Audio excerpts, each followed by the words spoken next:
Voici pourquoi rien ne doit t'arrêter.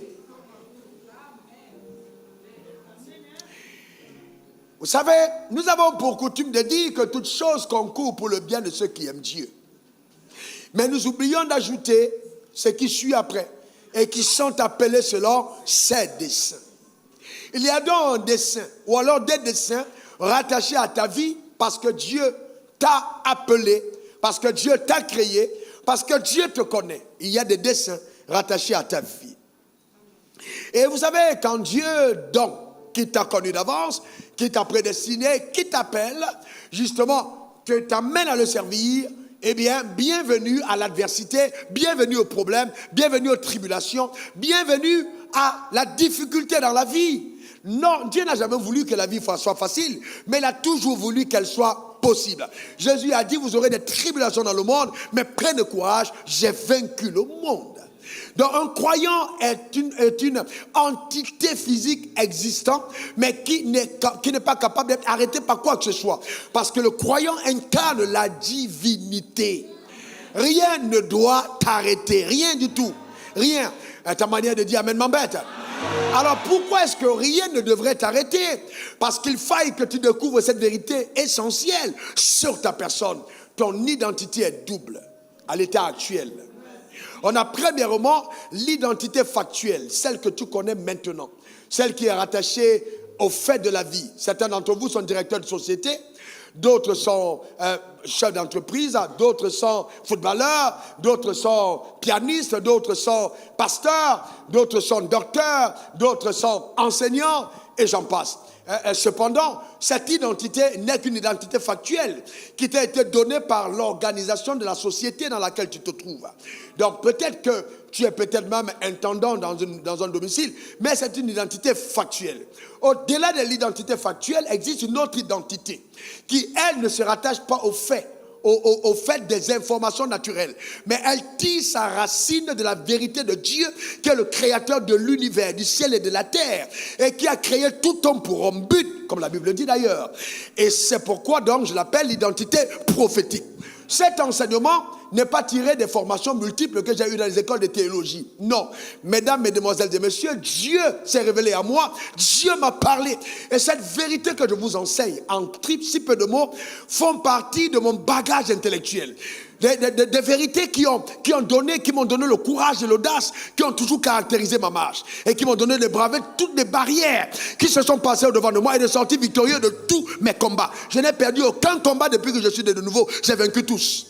Et aucun combat, je ne perdrai. Parce que la Bible dit, si quelqu'un est né de Dieu, il triomphe du monde. Et la victoire qui triomphe du monde, c'est notre foi. Laisse-moi te dire que rien ne saura t'arrêter. Ta manière de dire amen m'embête. Tu sortiras vainqueur de tous tes combats.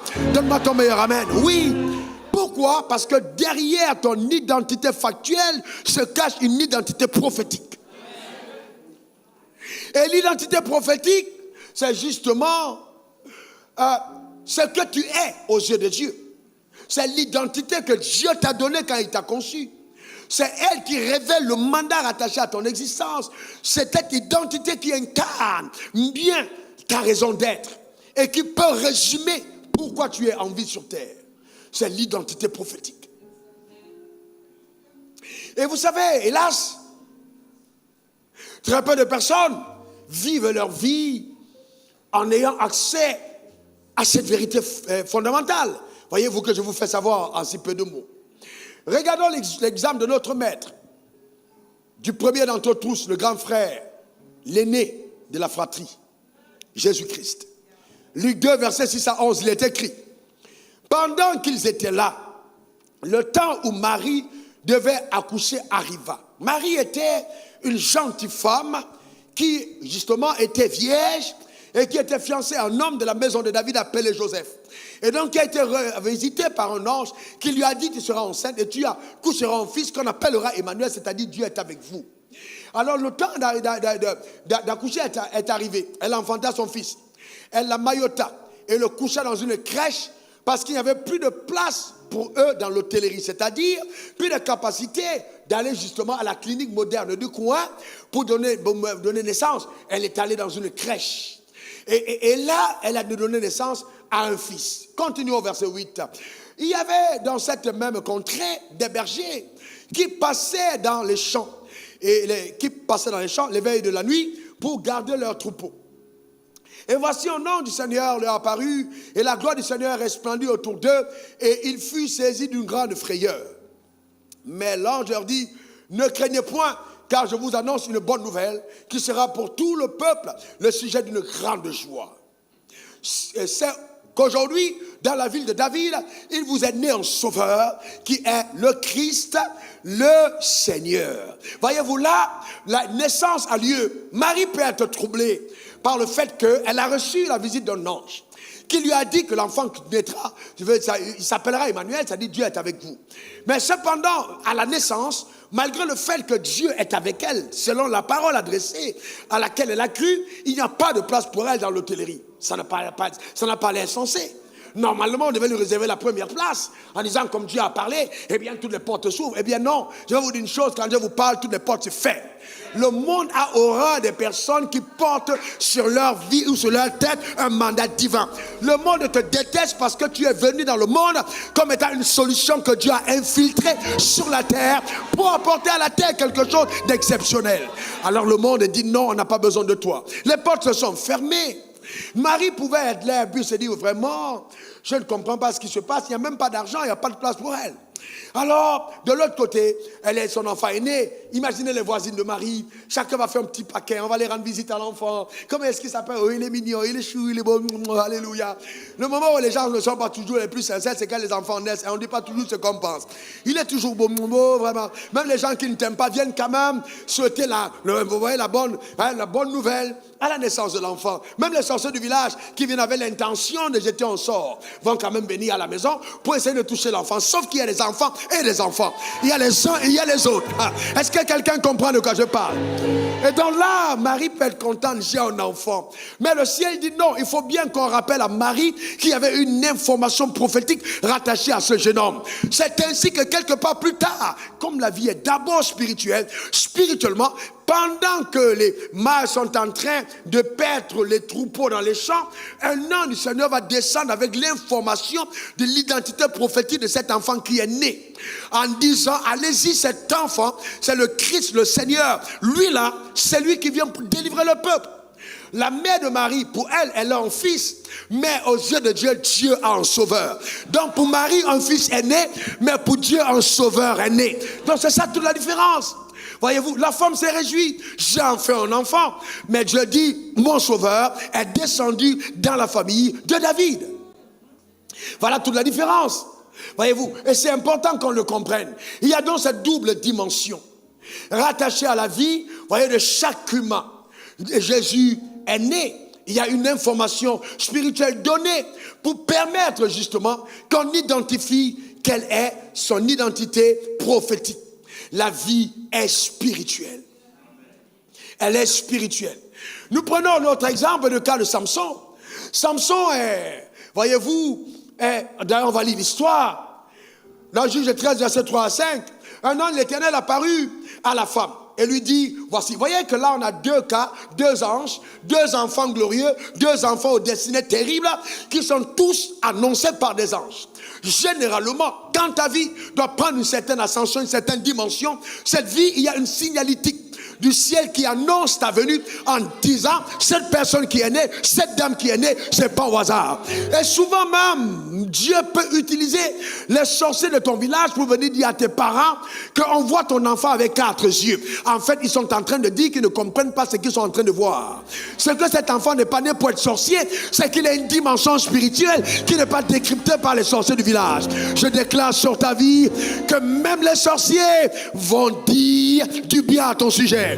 Ta manière de dire amen m'embête. Ça viendra. Le temps est en train d'arriver. Amen. Le temps arrive, je te garantis, le temps arrive. Le temps arrive où les choses vont changer à ton égard. Le temps arrive, frère. Où, tu vois, je te garantis, tu vas le voir. Le temps arrive. Dieu est tellement puissant. Dieu est tellement puissant. Je te garantis que tes yeux vont s'ouvrir sur toi-même. Tu ne te connais pas encore bien. Tu ne sais pas qui tu es. Tu es sur le point de te parler à ton propre sujet. Revenons sur le texte. Maintenant, prends bien garde. Ne bois ni liqueur, ni vin, ni liqueur forte, ne mange rien d'impur, car tu vas devenir enceinte et tu enfanteras un fils. Le raison ne passera point sur sa tête, parce que cet enfant sera consacré à Dieu dans le sein de sa mère. Et ce sera lui qui commencera à délivrer Israël de la main des Philistins. Donc pendant ce temps, le peuple d'Israël est vraiment en captivité sous les Philistins pendant 40 ans. Et Dieu est en train de vouloir apporter la délivrance au peuple d'Israël. Mais il n'y a personne parmi ceux qui sont vivants qui a la solution de Dieu, ou bien qui est la solution de Dieu par rapport au problème du pays. Va naître dans la famille de Monage un enfant. Mais avant la naissance, la mère, justement, va être visitée par un ange qui va lui dire, attention, cet enfant naîtra. Et l'information va être donnée à la mère. Fais attention, cet enfant naîtra, il sera grand devant Dieu. Là, donc, quand l'ange va rendre visite à la femme va confondre l'ange avec l'homme de Dieu. Elle va penser que c'est un homme qui a rendu visite. Souvent, quand Dieu te visite, tu penses que c'est un homme. Mais tu confonds. Mais ce jour, c'est une visitation de Dieu. Comme aujourd'hui, tu peux me regarder et tu dis, ah non, le pasteur prêche. Non, pour certains d'entre vous, vous allez voir cet homme dans une autre dimension. C'est un ange de Dieu qui t'apparaît pour te dire des choses en ce moment précis concernant ta propre destinée. Donne-moi le meilleur des amens. Je vois le ciel ouvert sur ta vie et je vois un mouvement du bas vers le haut et du haut vers le bas en ce qui te concerne. Dis encore amen. Et la femme donc va rentrer, dire à son mari, hé mon chéri, j'ai eu un événement, un truc exceptionnel aujourd'hui. Il y a un homme de Dieu qui m'a rendu visite et il m'a dit que j'aurai un enfant. La dame était stérile, que l'enfant sera fort, il sera puissant. L'homme de Dieu dit, ok, il est où? Il s'appelle où? Il habite où? Est-ce qu'on peut aller le voir? Et la femme dit, ah non, je n'ai même pas pris son numéro de téléphone, je sais son adresse, je ne sais pas où il habite. Alors l'homme de Dieu, il commence à prier lui aussi, il dit, ok, Dieu s'il te plaît, si c'est toi qui as visité ma femme, hein, s'il te plaît, que cet homme-là apparaisse à nouveau. Et donc c'est ainsi que la femme est dans les champs, l'homme apparaît à nouveau. Cette fois, la femme dit à l'homme, s'il te plaît, attends, je vais chercher mon mari. Donc quand le mari arrive, l'homme donne la même information, qui est ton ange de Dieu. Et donc là, l'homme dit, Manoach dit, ah, s'il te plaît, qu'est-ce qu'on fait pour que l'enfant naisse? Est-ce qu'on va poser des actes prophétiques? On fait une sémence? On fait un sacrifice? Il dit non, il n'y a rien à faire. C'est déjà annoncé, ça arrive. Il dit, mais qu'importe, même s'il n'y a rien à faire, laisse-moi faire quand même quelque chose.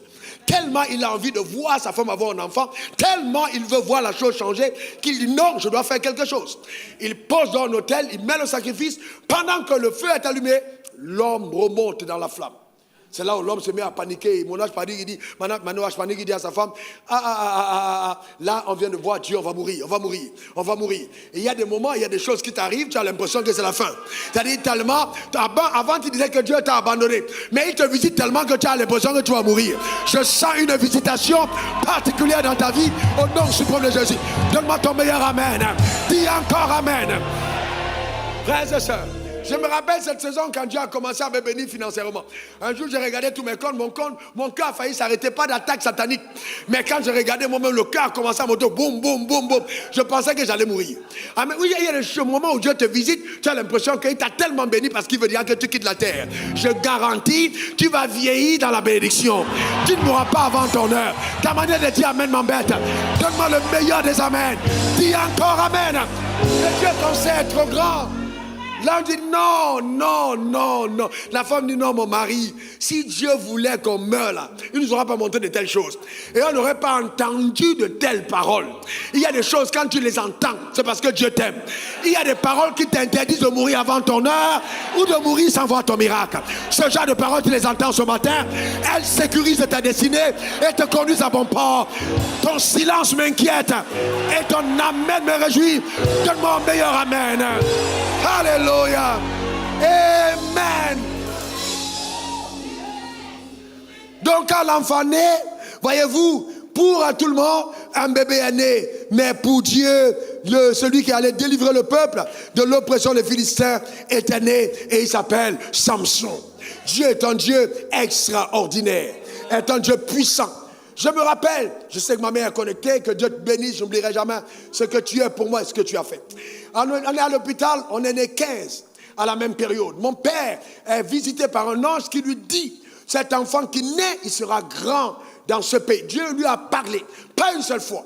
Mon père était un homme pieux, un homme à cette époque qui allait, un homme craignant Dieu qui allait à l'église, mais qui n'était pas né de nouveau. Et Dieu lui a rendu visite. Dieu a parlé, Dieu a annoncé. Donc quand je nais, il y a 14 qui meurent d'une épidémie qui a frappé l'hôpital. Donc je suis le 15e qui est sur le point de mourir. Mon père va devoir aller en mission parce qu'il est dans la police. Et il va dire à ma mère et à sa femme, tu as déjà 2 enfants. Bon, écoute, celui-là, c'est compliqué. Quand il reste mourir, enterrez-le. Pas la peine de m'attendre. La mère de ma mère, ma grand-mère, va donc venir voir ma mère et dire à ma mère, écoute, on souffre à l'hôpital, on dépense beaucoup d'argent, tu as 2 enfants. Prenons cet enfant, ramenons à la maison, c'est pas la peine. C'est pas grave, il va mourir. Dieu t'a déjà donné 2 autres, tu en auras encore, tu es encore jeune. Ma mère, je ne sais pas, saisie de quelque chose de divin, de surnaturel, en mission pour Dieu. Regarde l'enfant et dit, ne meurs pas. Et à l'hôpital, je suis nourri par des songes, je ne peux même pas manger. Et après, donc, surnaturellement, j'arrive à survivre. À cette époque, les Français qui sont à l'hôpital vont faire des photos parce que pour eux-mêmes, c'est une expérience inexplicable. Cet enfant a survécu à l'épidémie, on ne comprend pas comment. Mais maintenant, je comprends comment. Il y a des gens qui ne meurent pas. Il y a des enfants que même l'avortement ne peut pas tuer. Il y a des personnes que même les accidents ne peuvent pas terrasser parce que derrière, il y a une main de Dieu. Est-ce que quelqu'un comprend ça? C'est très important. Mais pourquoi est-ce que c'est important que les adultes entendent ceci?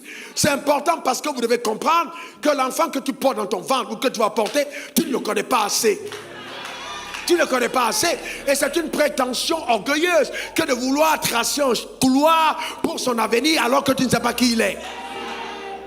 Je veux que mon enfant devienne médecin. Je veux qu'il devienne pasteur. Je veux qu'il devienne ceci. La grande sagesse, c'est de dire, Dieu, montre-moi qui est cet enfant. Qu'est-ce que tu veux qu'il devienne? Beaucoup de parents, vous êtes là, vous ne connaissez pas vos enfants. Et l'ange va descendre pour dire justement à la mère de Samson, attention, cet enfant-là, pas de liqueur, pas de vin, pas de... Non, tu ne bois pas d'alcool. D'accord? Non, pas du tout. D'accord? Pas de Bex, pas de Beaufort, pas de 33. Pas du tout. Amen. Eh bien, parce que si c'était à cette époque, c'est ce qu'on aurait dit à vous, femmes. Amen. Pas du tout. Et donc, tu ne bois pas ça, ok? Très bien. Ni boisson enivrante. Donc c'est sûr que, vous voyez, dans notre cas, Dieu a parlé à Jean-Baptiste, il lui a dit tu ne prendras pas d'alcool. Mais cette fois, c'est plutôt à la mère qu'on a parlé.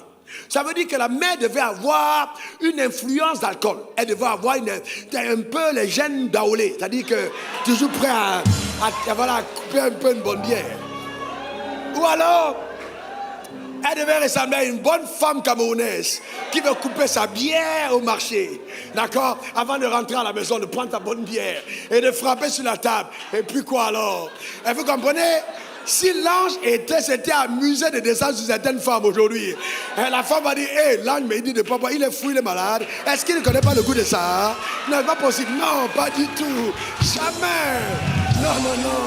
Non, c'est pas possible. Je veux boire ma bière. Amen. Est-ce que quelqu'un comprend ça? Faites attention, frère. C'est pas parce que tout le monde fait quelque chose que tu as le droit de le faire. Est-ce que quelqu'un me comprend bien? Tout le monde peut boire sa bière, mais toi, on te dit tu ne bois pas de bière. C'est le prix à payer, pas d'alcool, pas de vin. Je ne sais pas quelle était la tête de la mère. Elle devait sûrement aimer l'alcool. Mais on dit tu ne vas pas boire l'alcool. Vous savez, souvent quand Dieu veut travailler avec nous, il y a des alliances dans l'alliance. Il y a des choses qu'il ordonne, il y a des choses qu'il demande. Tout le monde peut faire, mais toi tu n'as pas le droit de le faire. Parce qu'il y a quelque chose qui naîtra de toi. Tu ne peux pas avoir la prétention de porter un projet divin en étant commun. Je reprends. Tu ne peux pas avoir la prétention de porter un projet divin en étant commun. C'est impossible. Dieu va te séparer des communs. Pour que tu puisses être enceinte de son projet, il y a des restrictions. Il y a des choses qui se rattachent à toi. C'est ainsi que la femme ne devra pas prendre, voyez-vous, d'alcool. Frères et sœurs, écoutez-moi bien. Le problème, c'est que je veux parler à certains parents. Quelle est l'atmosphère que vous avez dans vos maisons? Quelle est l'atmosphère qu'il y a chez vous?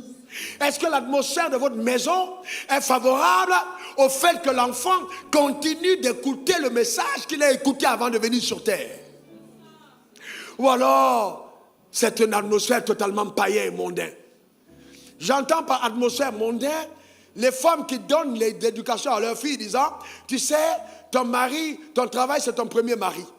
Réussis dans la vie.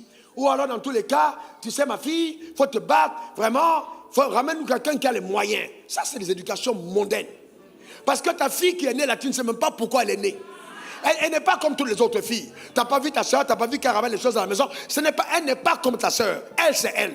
Son empreinte digitale est particulière. Il ne faut pas la mener à faire tous les choses que les autres sont en train de faire. C'est elle.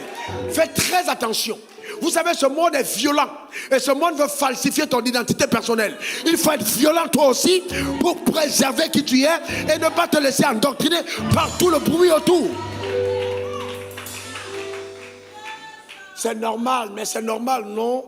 Est-ce qu'aujourd'hui, on peut demander à une jeune fille jusqu'à 22 ans de rester comme elle est? Le problème n'est pas à ce niveau. C'est quelle est la destinée rattachée à la vie de cette fille. Quel est l'appel de Dieu sur sa vie. Et quel est le rôle que les parents doivent jouer. Ils doivent préserver une fréquence qui soit propice à l'audition de la voix prophétique. Et qu'on continue d'entendre la mélodie des phrases qui ont annoncé la raison de la venue de l'enfant. C'est très important. Donc tant qu'on n'a pas cette atmosphère quelque part, cette atmosphère devient nocive à l'accomplissement des desseins de Dieu. Et je vais vous dire quelque chose que j'ai observé.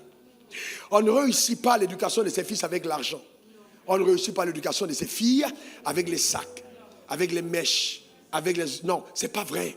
Non, c'est insuffisant. Vous devez ramener ces enfants à leur père. Parce que vous n'êtes pas des pères. Vous êtes juste des intendants des enfants qui vous ont été confiés de façon temporaire. Donc tant que ce n'est pas compris, nous passons à côté de quelque chose de puissant. Et dans notre génération, le drame, c'est que même à l'église, et c'est pour ça que je hais la religion, c'est que les gens ont perdu la conscience de cet appel divin rattaché à la naissance des individus. Tu ne sais pas qui est à côté de toi. Je te dis la vérité. J'ai été, moi, un jour, en train d'écouter un prédicateur qui a bien prêché un message. Je suis allé le voir après pour le saluer. Je suis allé, on m'a bloqué. J'ai même dit, je suis pasteur. Il m'a regardé, il dit, tu veux quoi? J'ai dit, ok frère, il n'y a pas de problème. Mais le même gars après, pour m'avoir, a payé 1 million pour que je vienne prêcher dans son église. C'est pas que j'ai demandé. Il a dit, tu viens chez moi prêcher, et puis je te donne 1 million. À cette époque, je touchais 15 000. 1 million? Enfin, c'était une percée, c'était déchiré, c'est même pas percé. 1 million de francs CFA. Mais c'est le même gars qui n'a pas voulu me saluer, qui avait oublié mon visage, mais je n'ai pas oublié le sien. Et qui m'a fait appel, et qui a payé un billet d'avion, qui m'a logé à l'hôtel pour que je fasse son séminaire dans son église. Vous ne connaissez personne. Souvent, la vie, Dieu est tellement élégant qu'il prend la peine de dissimuler les personnes de valeur à côté de quelqu'un qui est sans valeur. Donc toi, tu penses que tu as trop de valeur, alors que Dieu te donne dans ta minable valeur apparente, qui a l'apparence d'une valeur élevée, de côtoyer quelqu'un d'une dimension insoupçonnée. Et toi, tu commences à le regarder avec mépris, mais demain, tu auras besoin de lui. Ta manière de dire Amen m'embête. Et vous savez, c'est pour ça qu'à l'église, quand vous rencontrez les gens à l'église, méfiez-vous des gens qui traversent le seuil de l'église. Ce sont des personnes qui sont en train d'entrer dans le couloir de leur appel. Des personnes qui sont en train d'embrasser le couloir de leur destinée. Des personnes qui sont en train de côtoyer le Créateur. Les personnes qui sont en alliance avec un Dieu capable de tout. On peut tout mépriser sauf un enfant de Dieu. On peut tout mépriser sauf une fille de l'Éternel. Car la main de Dieu est sur ta vie. Ta manière de dire Amen m'embête.